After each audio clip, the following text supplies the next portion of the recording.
hansınız yüngülsün ki çıkın Ay başına. qaqa, sənin başına dönüm. Buna pavrayında bastırarıq. Yemək demişəm. Bir qismat çörək ye, elə gedərik də yola çıxarıq. Düz verir Rəsul. Həqi. Bir damcaya çox yemək, elə belə gün. Yol uzundur, yer çaq ha. Hə, yaxşı. Qoy bunu şeylətdən gör. Elə təmiz samagon var idi evdə. Dedim gətirin bir adam 50 qram Muratdana yol çıxacaq. Qanımız qanına dönüb qaqa. Nasıl yamız yoxdur? İçən ki qaqa. Yaman yaxşı şeydir, biraz çək. Çək, biraz bundan çək.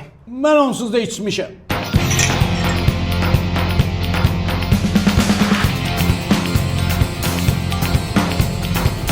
Qaqa, amma deyirəm maifdir, biz bu da EFT-li. O yetim maşının alınır, tək qalır. Onu da gətirək də qaqa bura. Durun getdik.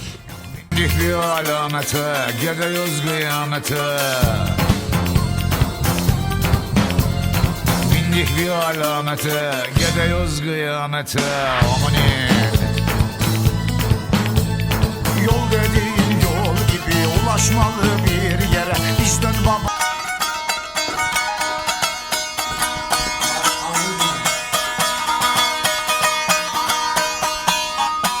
Qaqa, yalanın deyil ha, bir də rayona nəyə gedir, yapardıq burada baxdırdıq, gəldik sana.